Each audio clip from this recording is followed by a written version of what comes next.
Hey everyone, कैसे हैं आप लोग। आई होप आप लोग अच्छे होंगे, बेहतर होंगे और एकदम मज़े में होंगे। तो फ्रिक्शन की जो सीरीज़ हमारी चल रही थी उसमें आज हमारा ये दूसरा लेक्चर है। इसके पहले हम पहला लेक्चर कर चुके हैं। जिन लोगों ने फर्स्ट लेक्चर नहीं देखा है, डिस्क्रिप्शन में मैंने उसका लिंक दे दिया है, वहाँ जाकर वो लेक्चर देख सकते हैं। तो जैसा कि आप लोगों को पता है, ये जो सीरीज़ है ये मेनली उन स्टूडेंट्स के लिए है जो प्रिपरेशन कर रहे हैं IIT JEE कि 2022 एग्ज़ाम के लिए, मेंस के लिए या एडवांस के लिए। तो ये जो सीरीज़ है ये उन लोगों के लिए है।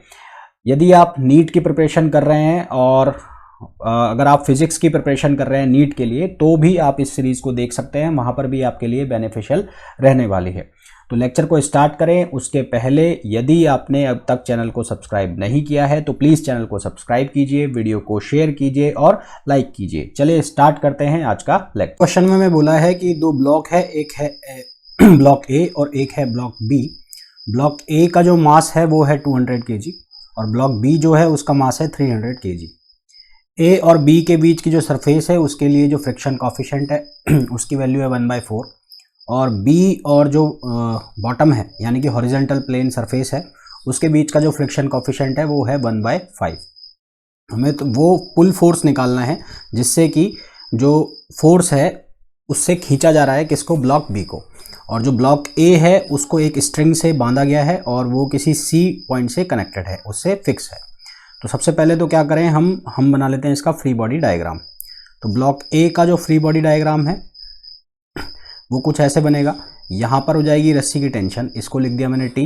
इसका खुद का जो वेट है वो नीचे चला जाएगा, that is equals to MAG।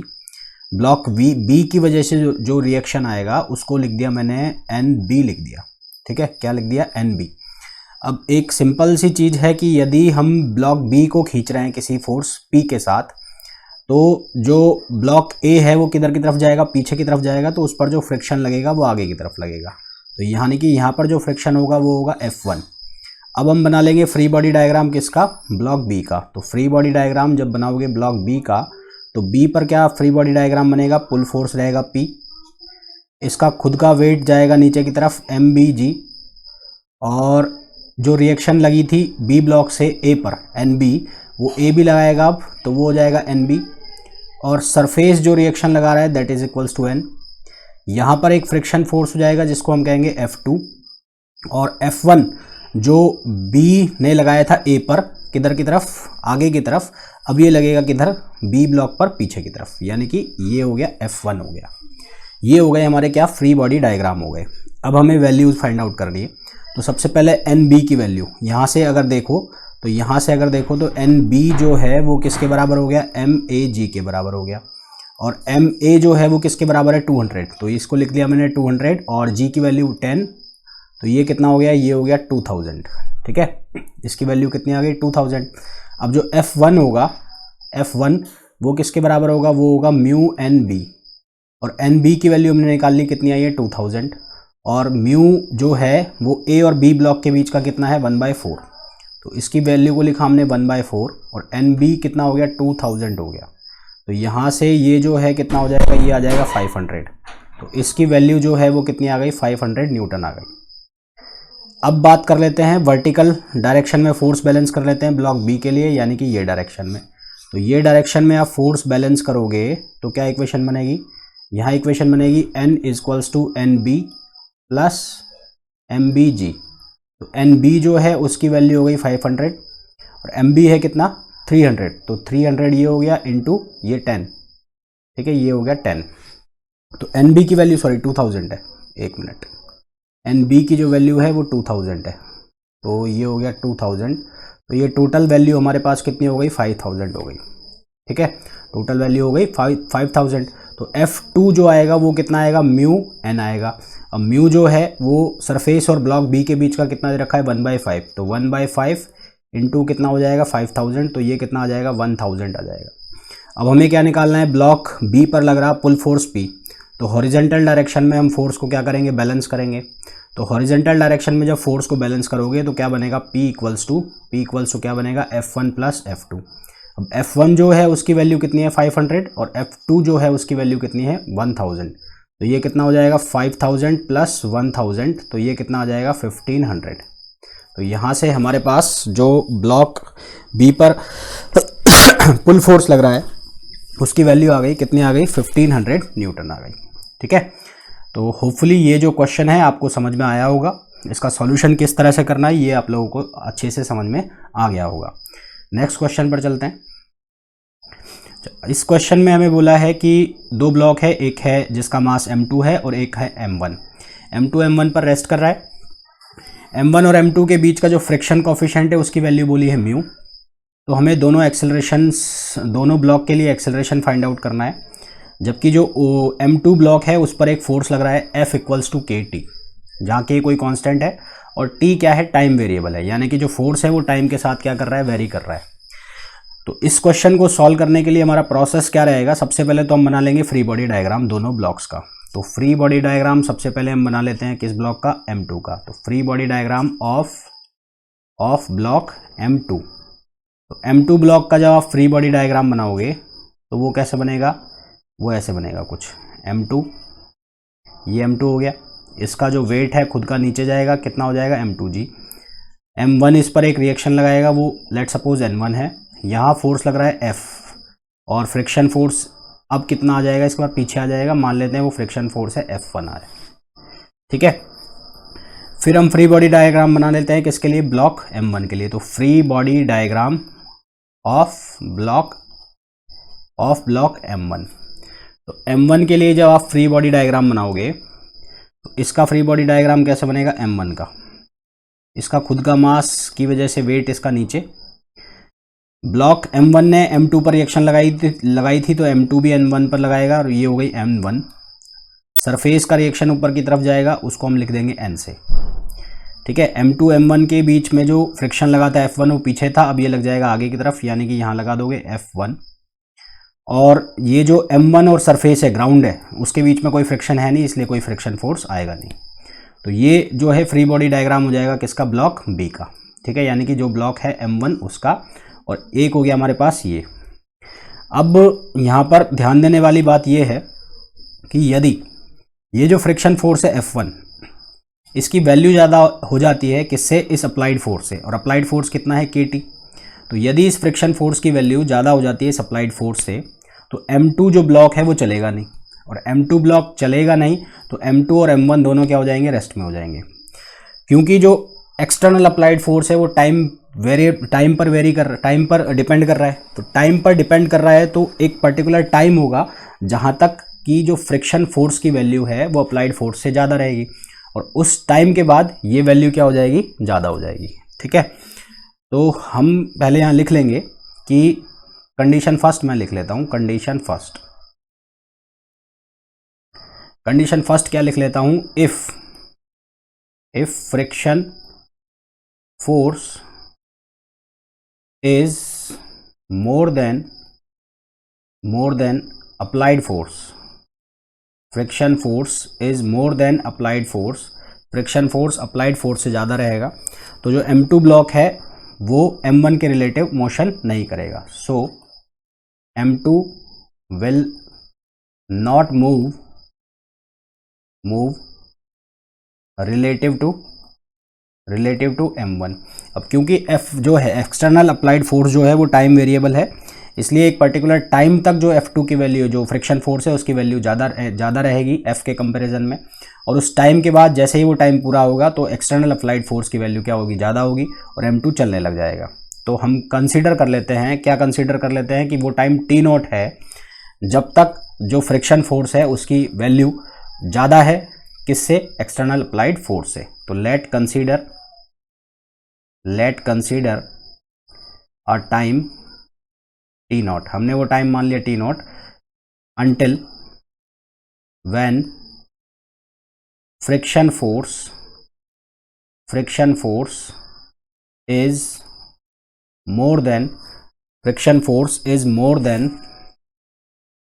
The applied force, friction force की वैल्यू ज़्यादा है मोर देन किससे, अप्लाइड फोर्स से। ठीक है, मोर देन अप्लाइड फोर्स। तो फ्रिक्शन फोर्स की वैल्यू ज़्यादा है अप्लाइड फोर्स से, तो दोनों जो ब्लॉक है वो क्या होंगे, एक सिस्टम की तरह बिहेव करेंगे और दोनों क्या होंगे, एक साथ चलेंगे। So both the blocks will behave like a system and move all together, यानी कि दोनों क्या करेंगे, एक साथ चलेंगे। दोनों एक साथ चलेंगे तो इन पर जो लगने वाला फोर्स है F, वो किसके बराबर हो जाएगा, m1 प्लस m2 इंटू ए। अब जो F एक्सटर्नल अप्लाइड फोर्स है वो किसके बराबर है, वो बराबर है K इंटू टी। हमने वो टाइम कितना ले लिया है, T0, कि T0 तक जो फ्रिक्शन फोर्स है वो ज़्यादा है किससे, एक्सटर्नल अप्लाइड फोर्स से। तो यहाँ से हमारे पास एक्सेलरेशन आ गया। एक्सेलरेशन कितना हो गया है, एक्सेलरेशन हो गया KT0 upon m1 plus m2। इसको लिख दिया मैंने इक्वेशन नंबर फर्स्ट। ठीक है, अब हम जो ब्लॉक m2 है उसका फ्री बॉडी डायग्राम बनाएंगे। कौन सा ब्लॉक, m2। तो m2 का फ्री बॉडी डायग्राम हमने बना रखा है। इसके फ्री बॉडी डायग्राम पर से हम क्या लगाएंगे, न्यूटन्स लॉ लगाएंगे। ठीक है, तो from free body diagram, from FBD of block m2, तो m2 का जो FBD है उसको देखो क्या कह रहा है, वो F फोर्स आगे लग रहा है, फ्रिक्शन फोर्स पीछे लग रहा है। तो इसके लिए हम एक्सेलरेशन की अगर इक्वेशन लिखें तो क्या लिखेंगे, m2a equals to F minus क्या हो जाएगा, म्यू m2g, ये हो जाएगा। अच्छा, अब हमारे पास किसकी वैल्यू रखनी है, यहाँ पर a की वैल्यू रखनी है। ठीक है, हमें किसकी वैल्यू सब्सटीट्यूट करनी है, a की वैल्यू सब्सटीट्यूट करनी है। दूसरा, हमारे पास f जो है, f की वैल्यू कितनी है, KT0 है। हमारे पास जो f की वैल्यू है वो कितनी है, KT0 है। तो f की वैल्यू रख दो तो कितना रखा जाएगा, मैं यहाँ लिख देता हूँ। तो f की वैल्यू हो गई KT0 माइनस, इसको लिख दो म्यू m2g, और a की वैल्यू रखनी है तो ये कितना हो जाएगा, m2। a की वैल्यू रख दी KT0 अपॉन, ये हो गया m1 प्लस m2। अब इसको फर्दर आप सॉल्व करोगे रीअरेंज करके, तो रीअरेंज करके इसको फर्दर सॉल्व करोगे तो इक्वेशन क्या बनेगी, इसको ट्रांसपोज करके इधर ले जाओ, इसमें से कॉमन आ जाएगा कितना, T0 कॉमन आ गया। और कुछ कॉमन दिख रहा है, और कुछ कॉमन दिख रहा है, नहीं दिख रहा है। इसको K भी दिख रहा है हालांकि, तो मैं K लिख देता हूँ यहाँ पर, minus K minus m2k upon m1 plus m2, और इसको इधर ले आते हैं तो ये हो जाएगा म्यू m2g। ठीक है, ये हमारे पास इक्वेशन बन गई। अब यहाँ से हम क्या कर सकते हैं, यहाँ से इसको सॉल्व करोगे फर्दर तो T0 की आपके पास वैल्यू आ जाएगी, और T0 की जो वैल्यू आएगी वो कितनी आएगी, वो आएगी म्यू m2g, और m1 प्लस m2 एलसीएम लोगे तो m1 प्लस m2, और नीचे कितना आएगा, नीचे आएगा m1k। तो ये वो टाइम पीरियड है जहाँ तक जो फ्रिक्शन फोर्स है वो ज़्यादा रहेगा किससे, एक्सटर्नल अप्लाइड फोर्स से, और इसलिए जो दोनों ब्लॉक हैं वो सेम एक्सेलरेशन के साथ चलेंगे। अब इस टाइम पीरियड के बाद जब फ्रिक्शन फोर्स कम हो जाएगा किससे, एक्सटर्नल अप्लाइड फोर्स से, तो दोनों ब्लॉक अलग अलग डायरेक्शन में मूव करेंगे। ठीक है, तो व्हेन या ऐसा लिख लेता हूं,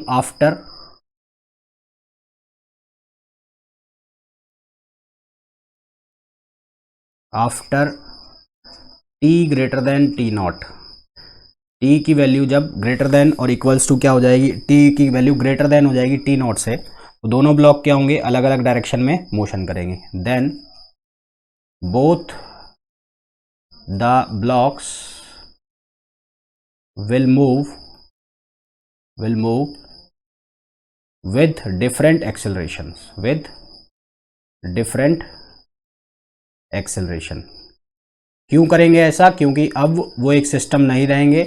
जैसे ये फोर्स ज़्यादा हो जाएगा फ्रिक्शन फोर्स से तो ऊपर वाला ब्लॉक अलग खींचेगा और नीचे वाला ब्लॉक अलग डायरेक्शन में चलेगा। तो अब दोनों के हमारे पास फ्री बॉडी डायग्राम है। तो पहले m2 के लिए, तो फॉर ब्लॉक m2, तो m2 के लिए तो वही इक्वेशन लिख दो। क्या इक्वेशन लिखोगे, f minus mu m2g equals to m2, और ये कितना हो जाएगा, a2। एक्सेलरेशन दोनों का अलग अलग हो जाएगा। अब जो f है वो किसके बराबर था, kt, मान लेते हैं टाइम जो है वो t है, तो f किसके बराबर, kt minus mu m2g equals to m2 a2। तो यहाँ से हम वैल्यू निकाल लेंगे किसकी, a2 की। तो a2 की जो वैल्यू है हमारे पास आएगी वो आ जाएगी कितनी, kt माइनस म्यू m2g, और अपॉन में क्या आ जाएगा, अपॉन में आ जाएगा m2। अपॉन में क्या आ जाएगा m2। तो ये तो वैल्यू हो गई किसकी, a2 की। अब सिमिलरली हम ये जो एक्सेलरेशन लगा था ये था a2 पर। अब अगर फ्री बॉडी डायग्राम देखो m1 का, तो m1 का जो फ्री बॉडी डायग्राम है उसके अकॉर्डिंग इसकी एक्सेलरेशन के लिए रेस्पॉन्सिबल है ये फ्रिक्शन फोर्स। तो ये फ्रिक्शन फोर्स की वैल्यू तो हमारे पास है, तो F1 जो है वो किसके बराबर होगा, m1a1 के। तो F1 जो है उसकी वैल्यू कितनी है, म्यू m2g। तो ये है म्यू m2g m1a1। तो यहाँ से a1 की वैल्यू कितनी आ जाएगी, यहाँ से आ जाएगी म्यू m2g अपॉन m1। तो ये आ गया इसका एक्सेलरेशन। ठीक है, तो ये जो क्वेश्चन था इसमें दो कंडीशन बन गई, तो दो कंडीशन भी बन गई और एक कॉन्सेप्ट भी निकल गया कि इस तरह के जब क्वेश्चन आएंगे तो सबसे पहले हम चेक करेंगे कि जो फ्रिक्शन फोर्स है वो अगर एक्सटर्नल अप्लाइड फोर्स से ज़्यादा है, फ्रिक्शन फोर्स है अगर एक्सटर्नल अप्लाइड फोर्स से ज़्यादा है तो उस केस में क्या होगा कि वो एक पूरे सिस्टम की तरह काम करने लग जाएगा। यानी कि ब्लॉक अगर मूव नहीं कर रहे हैं, एक के ऊपर एक पड़े हैं, तो वो एक सिस्टम की तरह काम करेंगे और सबका एक्सेलरेशन क्या हो जाएगा, सेम हो जाएगा। इस तरह का क्वेश्चन आपको एचसी वर्मा में भी देखने को मिलेगा। अगर आपने एचसी वर्मा सॉल्व की है तो उसमें भी इस तरह के क्वेश्चंस आपको देखने को मिलेंगे। ठीक है, तो ये इस तरह के क्वेश्चंस जब आए, जब ब्लॉक के ऊपर ब्लॉक रखे हुए हैं और उन पर कोई फोर्स लग रहा है एक्सटर्नल, तो वहाँ पर हमें पहले चेक करना है कि उनके बीच का जो फ्रिक्शन है वो कहीं ज़्यादा तो नहीं हो रहा है किससे, एक्सटर्नल अप्लाइड फोर्स से। अगर ज़्यादा हो रहा है तो फिर हमें क्या करना पड़ेगा, उसको एक सिस्टम मानना पड़ेगा, क्योंकि सभी के सभी सेम एक्सेलरेशन के साथ चलेंगे। नेक्स्ट क्वेश्चन पर चलते हैं। ये जो क्वेश्चन है इसमें हमें बोला है एक ब्लॉक है W2 वेट का और एक ब्लॉक है W1 वेट का। जिसका ब्लॉक का वेट W2 है उसका वेट है 100 न्यूटन और W1 वाले का है 200 न्यूटन। सभी सरफेसेस के बीच जो फ्रिक्शन कॉफिशिएंट है वो है 0.25। हमें क्या निकालना है, पुल फोर्स P की वैल्यू निकालनी है। ठीक है, तो सबसे पहले वही जो अभी तक हम करते आए हैं, क्या, फ्री बॉडी डायग्राम। तो W2 का फ्री बॉडी डायग्राम बनाओगे तो इसका फ्री बॉडी डायग्राम बना लो। तो इसका वेट जाएगा नीचे W2, W1 की वजह से जो रिएक्शन आएगी ऊपर की तरफ उसको लिख दिया मैंने N1। ये टेंशन है, ये रस्सी है तो रस्सी की टेंशन रहेगी। तो यहाँ से एक एंगल बन रहा है 45 का, तो दो कंपोनेंट हो जाएंगे। एक तो हो जाएगा कितना, T cos 45 डिग्री, और एक इसके परपेंडिकुलर यानी कि ये लाइन पर कितना हो जाएगा, T sin 45 डिग्री। ठीक है, अब फ्रिक्शन फोर्स की बात कर लेते हैं। ये P जो है ये W1 को खींचेगा किधर की तरफ, आगे की तरफ। तो पहले मैं W1 का भी बना लेता हूँ, फ्रिक्शन फोर्स अभी लगा देंगे। तो ये W1 का जो वेट है वो नीचे चला गया।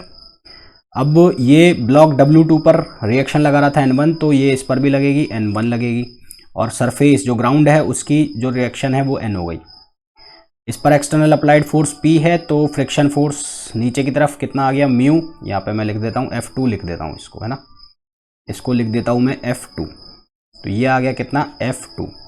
अब देखो भाई, अब ये जो ब्लॉक है आगे की तरफ चलेगा, रस्सी इसको खींचेगी पीछे की तरफ, रस्सी इसको ऐसे खींचेगी तो यहाँ पर इस ब्लॉक पर जो फ्रिक्शन है वो लग गया पीछे, ऐसे यहाँ पर ऐसे, इसको लिख दिया मैंने F1। तो यहाँ पर भी जो फ्रिक्शन आ जाएगा कितना आ जाएगा, F1 आ जाएगा। ठीक है, अब क्या करो, सबसे पहले वर्टिकल डायरेक्शन में फोर्स को बैलेंस करके और जो नॉर्मल रिएक्शंस है उनकी वैल्यू फाइंड आउट कर लो। तो सबसे पहले अगर W2 वाले ब्लॉक के लिए बात करें तो इसके लिए वर्टिकल डायरेक्शन में फोर्स को बैलेंस करो। तो इसके लिए वर्टिकल डायरेक्शन में फोर्स को बैलेंस करते हो तो क्या इक्वेशन बनेगी, इक्वेशन मेरे को दिख रही है कि N1 plus T sign 45 degree किसके बराबर है, W2 के। ठीक है, W2 जो है उसकी वैल्यू है कितनी, 100। तो N1 प्लस T साइन 45 यानी कि T/√2 इक्वल्स टू कितना हो गया, 100 न्यूटन हो गया। इसको दे दिया मैंने इक्वेशन फर्स्ट। अब बैलेंस कर लो किसके लिए, W1 वाले ब्लॉक के लिए वर्टिकल डायरेक्शन में। तो इसके लिए वर्टिकल डायरेक्शन में बैलेंस करोगे तो क्या इक्वेशन दिख रही है, मेरे को दिख रही है W1 plus N1 equals to N। ठीक है, W1 plus N1 equals to N। W1 जो है उसकी वैल्यू कितनी है, 200। तो ये हो गया 200 और प्लस N1 और इक्वल्स टू N, ये हो गया इक्वेशन सेकंड। अब बैलेंस करो किसके लिए, हॉरिजॉन्टल के लिए। तो हॉरिजॉन्टल के लिए सबसे पहले W2 वाले के लिए करो। W2 वाले के लिए बैलेंस हो रहा है ये वाला। तो यहाँ से मेरे को क्या दिख रहा है, यहाँ से इक्वेशन बन रही है मेरी कितनी, T cos 45 degree equals to F1, और ये जो F1 है ये किसके बराबर होगा, ये बराबर होगा म्यू N1 के, ये किसके बराबर होगा, म्यू N1 के। तो t cos 45 का मतलब t/√2, और म्यू की वैल्यू कितनी ले रखी है हमने, 0.25 ले रखी है, और इंटू N1। तो इसको लिखा मैंने इक्वेशन 3। तो इक्वेशन 3 से t/√2 की वैल्यू को सब्सटीट्यूट कर दो कहाँ पर, इक्वेशन फर्स्ट में। तो मैं लिख दूंगा यहाँ पर फर्स्ट एंड थर्ड, हम फर्स्ट एंड थर्ड इक्वेशन का यूज़ कर रहे हैं। तो ये कितना बनेगा N1, और ये हो जाएगा 1.25, और ये कितना रहेगा 100। ठीक है, तो यहाँ से N1 की जो वैल्यू है वो आ जाएगी 80 न्यूटन। N1 की जो वैल्यू है जो हमें मिल जाएगी वो कितनी मिल जाएगी, 80 न्यूटन।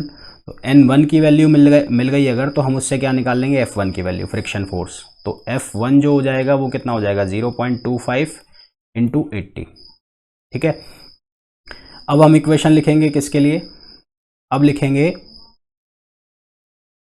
ये ब्लॉक W1 के लिए। तो ब्लॉक W1 के लिए हॉरिजॉन्टल डायरेक्शन में इक्वेशन लिखनी है, ये लिखी जाएगी। तो ये क्या लिखी जाएगी, P इक्वल्स टू, क्या लिखी जाएगी, P equals to F1 plus F2। तो F1 की वैल्यू तो आ गई, और F2 जो है उसकी वैल्यू हमें चाहिए। तो F2 की वैल्यू कहाँ से लाएंगे, F2 जो है वो किसके बराबर होगा, वो बराबर होगा म्यू इंटू एन के। ठीक है, F2 जो है वो किसके बराबर होगा, F2 बराबर होगा म्यू इंटू एन के, और म्यू की वैल्यू 0.25 है, और एन की वैल्यू कितनी है, एन की वैल्यू है W1 प्लस N1। W1 जो है वो कितना है 200, और N1 जो है 80, तो ये हो जाएगा 280। तो ये हो गया कितना, 280। तो अब हमें P की वैल्यू चाहिए, तो P कितना हो जाएगा, P हो जाएगा म्यू N, यानी कि 0.25 इंटू 80, प्लस ये कितना हो जाएगा 0.25 इंटू 280। तो इसमें से कॉमन आ रहा है 0.25, और ये पूरा कितना हो जाएगा 360। ठीक है, कितना हो जाएगा 360। इसको सॉल्व करेंगे तो हमारे पास आंसर जो आ जाएगा वो आ जाएगा 90 न्यूटन, 90 न्यूटन। ठीक है, तो 90 न्यूटन का पुल फोर्स रिक्वायर होगा यदि हमें ब्लॉक जिसका वेट W1 है उसको आगे की तरफ चलाना है तो। ठीक है, नेक्स्ट क्वेश्चन पर चलते हैं। अब ये जो क्वेश्चन है इसमें हमें क्या बोला है, 3 ब्लॉक हैं, एक है A, B और C। A का मास है 3 kg, B का मास है 4 kg और C का मास है 8 kg। सभी सरफेसेस के लिए फ्रिक्शन कोफिशिएंट की वैल्यू 0.25 है। मास A जो है वो रेस्ट में रहेगा, तो P फोर्स जो है जो C पर लग रहा है उसकी वैल्यू हमें फाइंड आउट करनी है। सबसे पहले जो अभी तक हम करते आए हैं सभी के फ्री बॉडी डायग्राम। तो free body diagram of block, कौन सा ब्लॉक, A। तो A ब्लॉक का जब फ्री बॉडी डायग्राम बनाओगे तो इसका खुद का वेट गया नीचे MAG। मान लो B जो इस पर रिएक्शन लगा रहा है उसको लिख दिया मैंने N1 से। ठीक है, अब ये रेस्ट में रहेगा, और B ब्लॉक जो है वो आगे की तरफ खींचेगा। तो हमें क्या दिखेगा कि जो A ब्लॉक है वो पीछे की तरफ जा रहा है, तो इस पर जो फ्रिक्शन फोर्स लगेगा वो आगे की तरफ लगेगा, और उसको लिख देता हूँ मैं F1। ये जो F1 है ये किसके बराबर होगा, ये म्यू N1 के बराबर होगा, और जो N1 है वो किसके बराबर होगा, वो बराबर होगा MAG के। तो ये हो गया MAG। ठीक है, यहाँ तक की बात क्लियर, सॉल्व। अब बनाते हैं फ्री बॉडी डायग्राम किसका, ब्लॉक B का। तो free body diagram of block B। तो ब्लॉक B का फ्री बॉडी डायग्राम जब बनाओगे तो क्या क्या दिख रहा है, इसका वेट M2G। ठीक है, MB, B लिख लो। इसने A पर रिएक्शन लगाई थी तो A भी लगाएगा, अब ये N1 हो गया। C इस पर रिएक्शन लगाएगा, लेट सपोज C ने लगाया N2। टेंशन, रस्सी इसको खींच रही है इधर की तरफ। B और C के बीच में एक फ्रिक्शन कोफिशिएंट आ जाएगा, उसको लिख दिया मैंने F2, फ्रिक्शन आ जाएगा F2। A पर B ने लगाया आगे की तरफ, तो A लगाएगा B पर किधर की तरफ, पीछे की तरफ। तो यहाँ हो गया फ्रिक्शन F1।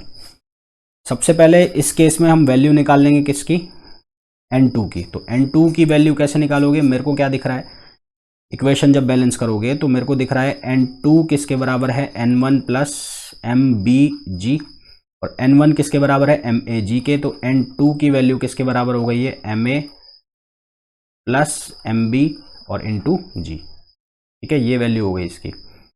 और यहाँ से अगर देखें तो टेंशन जो है, अगर हॉरिजॉन्टल डायरेक्शन में बैलेंस कर दो, हॉरिजॉन्टल डायरेक्शन में अगर बैलेंस कर देते हो तो टेंशन निकलेगी। तो जो टेंशन है वो किसके बराबर हो जाएगी, वो बराबर हो जाएगी F1 प्लस F2। F1 जो है वो किसके बराबर है, म्यू MAG, F2 जो है वो किसके बराबर होगा, वो होगा म्यू इंटू N2, और म्यू N2 की वैल्यू कितनी हो गई, MA प्लस MB इंटू जी। ठीक है, तो यहाँ से किसकी वैल्यू आ गई, ये टेंशन फोर्स की वैल्यू आ गई। अब हम फ्री बॉडी डायग्राम बना लेंगे किसका, ब्लॉक सी का। तो ब्लॉक सी का जब फ्री बॉडी डायग्राम बनाओगे तो free body diagram of block C, तो सी का फ्री बॉडी डायग्राम बनाते हो तो वो कैसा दिखेगा, ये कितना चला गया mcg, ये फोर्स P है। ठीक है, अब C ने B पर लगाया जो फ्रिक्शन फोर्स पीछे की तरफ, तो B C पर लगाएगा आगे की तरफ, तो यहाँ पर ये हो गया कितना F2, और यहाँ पर फ्रिक्शन फोर्स कितना आ गया F3 आ जाएगा। रिएक्शन सरफेस जो ग्राउंड लगा रहा है वो मान लेते हैं N है, और यहाँ पर ही कितना हो जाएगा N2। तो सबसे पहले तो हम ये बैलेंस कर लेते हैं वर्टिकल डायरेक्शन में। तो वर्टिकल डायरेक्शन में अगर बैलेंस करोगे तो क्या दिख रहा है, N equals to N2 plus MCG। तो यहाँ से मेरे पास वैल्यू बन जाएगी क्या, MA plus MB plus MC into g, क्योंकि N2 की वैल्यू हमारे पास है, इसको सब्सटीट्यूट करोगे तो N की ये वैल्यू आ जाएगी। फ्रिक्शन फोर्स F3 जो है वो किसके बराबर हो जाएगा, म्यू इंटू N3 N के, और म्यू N की वैल्यू क्या हो गई, ये हो गई सारी, तो MA plus MB plus MC into g. हमें अब निकालना क्या है, हमें निकालना है पुल फोर्स, और उसके अलावा और कुछ भी दिख रहा है क्या यहाँ पर, इसके फ्री बॉडी डायग्राम में एक बार चेक कर लेते हैं। ये टेंशन हो रहा है, तो ये टेंशन और लगा दो, ये टेंशन। तो फ्री बॉडी डायग्राम से हमें P की वैल्यू मिलेगी, क्या मिलेगी, T plus F2 plus F3। ठीक है, तो T की वैल्यू, टेंशन की वैल्यू ऑलरेडी हमारे पास है, फिर क्या लग जाएगा F2, और फिर क्या लग जाएगा F3। तो T की वैल्यू कितनी है, F1 प्लस F2, तो F1 plus F2 plus F2 plus F3, तो ये कितना हो जाएगा, ये हो जाएगा 2F2। तो ये क्या बन जाएगा, F1 plus 2F2 plus F3। तो F1 की जो वैल्यू है वो किसके बराबर है, म्यू MAG, MA कितना है 3 kg। तो अब वैल्यू रखते जाओ, तो म्यू सब में से कॉमन आ जाएगा, म्यू को बाहर निकाल लो 0.25, MA की वैल्यू 3, फिर इंटू 2, F2 जो है F2 जो है वो किसके बराबर होगा, म्यू MA प्लस MB। तो MA प्लस MB का मतलब कितना हो गया, 4 और 3 7। तो ये F2 के केस में जब हम लिख रहे हैं, एक मिनट में इसको वापस लिख देता हूँ, F1 जो है उसकी वैल्यू कितनी रहेगी, 0.25 इंटू 3 इंटू जी। F2 की वैल्यू 2 इंटू म्यू की वैल्यू 0.25, ये कितना हो जाएगा 7 इंटू जी, प्लस F3 की वैल्यू कितनी हो जाएगी, F3 हो जाएगा 0.25, और ये तीनों का सम कितना हो जाएगा, 4 और 3 7, और ये 15 हो जाएगा, तो ये हो जाएगा 15 और इंटू जी। इसको जब पूरे को सॉल्व करोगे तो आपके पास जो पुल फोर्स है उसकी वैल्यू आ जाएगी 78.4 न्यूटन, 78.4 न्यूटन। ये क्या आ गया, पुल फोर्स की वैल्यू आ गई जो रिक्वायर्ड होगा किसको, इस ब्लॉक को आगे चलाने के लिए। ठीक है, नेक्स्ट क्वेश्चन पे बात करते हैं।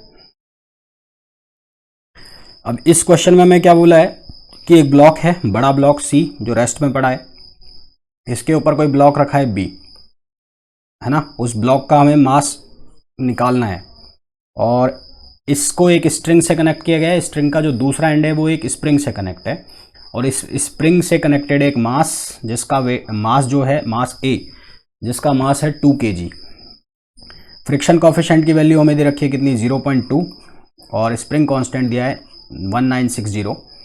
तो हमें मास ऑफ ब्लॉक B निकालना है और एक्सटेंशन ऑफ स्प्रिंग निकालना है। फ्री बॉडी डायग्राम बनाए, सबसे पहले free body diagram of block B। तो ब्लॉक B का जब फ्री बॉडी डायग्राम बनाओगे तो इसमें टेंशन फोर्स आगे लगेगा और फ्रिक्शन फोर्स लगेगा किधर, पीछे।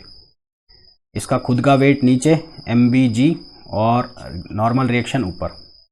तो जो करो, सबसे पहले क्या करो, वर्टिकल डायरेक्शन में फोर्स बैलेंस कर लो। वर्टिकल डायरेक्शन में N की वैल्यू कितनी आ रही है हमें, MBG।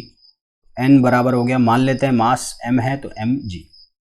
तो तो फ्रिक्शन फोर्स किसके बराबर हो जाएगा, म्यू एन के, और म्यू की जो वैल्यू है वो कितनी रखी है 0.2, तो ये हो जाएगा 0.2 इंटू एम इंटू जी, जी की वैल्यू ले लो 10, तो F1 हो जाएगा कितना 2m हो जाएगा, ठीक है। और हॉरिजेंटल डायरेक्शन में देखो तो फ्रिक्शन फोर्स और टेंशन दोनों बराबर हैं, तो friction force equals to tension equals to कितना हो गया 2m हो गया। अब इसके बाद ये जो स्प्रिंग से कनेक्टेड ब्लॉक है इसके फ्री बॉडी डायग्राम से देखो तो इसका फ्री बॉडी डायग्राम ये है, ये हो गया MAG, और इसमें ऊपर स्प्रिंग फोर्स यानी कि टेंशन फोर्स के बराबर होगा T के। तो इससे देखो तो T बराबर क्या हो गया MAG, MA की वैल्यू है कितनी 2, तो T बराबर हो गया कितना 20, ये भी T और ये भी T, दोनों को क्या कर दो इक्वल कर दो, दोनों को इक्वल करोगे तो क्या आएगा 2m इक्वल्स टू 20, तो यहाँ से m की वैल्यू कितनी आ जाएगी 10 kg, ठीक है। अब क्या निकालना है, एक्सटेंशन ऑफ स्प्रिंग, तो एक्सटेंशन ऑफ स्प्रिंग कैसे निकालोगे, ये T जो है स्प्रिंग फोर्स के बराबर हो गया kx, तो x निकालना है हमें, तो x क्या हो जाएगा T अपॉन k, और ये T जो है इसकी वैल्यू कितनी है 20 न्यूटन, तो 20 अपॉन ये k की वैल्यू कितनी है 1960, तो यहाँ से किसकी वैल्यू आ गई, ये x की वैल्यू आ गई, ठीक है। नेक्स्ट क्वेश्चन पर चलते हैं।